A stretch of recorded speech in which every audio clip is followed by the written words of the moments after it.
I heard the other day that war has been declared on cancer for the third time in the last 40 years. The first time was when President Richard Nixon declared war in 1971, and it was due to be won 20 years later. Then one of the directors of the National Cancer Institute declared war, and that was due to be completed in 2015. We missed by just a little bit. And so now, once again, we're on the front lines in a new war.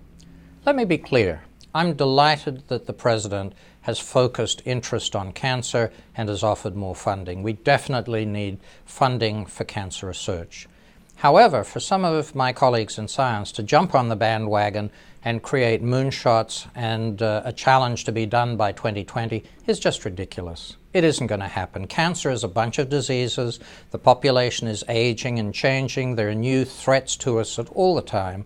And so it's much more sensible to think about the current presidential challenge to make progress, not put a finite time on it, and actually focus our efforts in a more sensible way. One of the big problems with having the situation of a war on cancer due to finish in 2020 is it sets false expectations.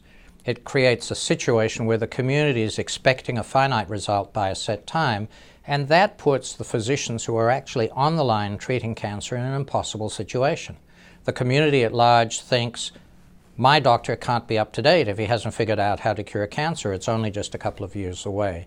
And so physicians and other clinicians are put in the impossible position where they simply have to offer treatment when it's really not appropriate.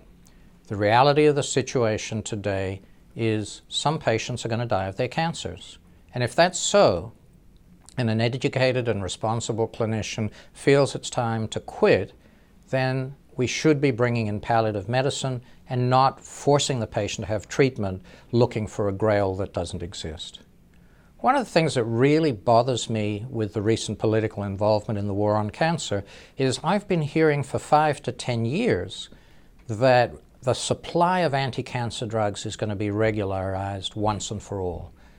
However, as recently as a few days ago, I read a report that pediatric cancer patients were undergoing rationing of agents because of a lack of constancy of supply. I want government to take a more active stance in the cancer battle, but as partners, and they have to do the legislative pieces to allow us to be successful and to provide life-saving drugs that keep seeming to run out. A war on cancer is a great idea to focus the community attention on a tough disease. But let's make it a realistic war without a specific end date, and let's just focus on curing cancer when we're able to do it.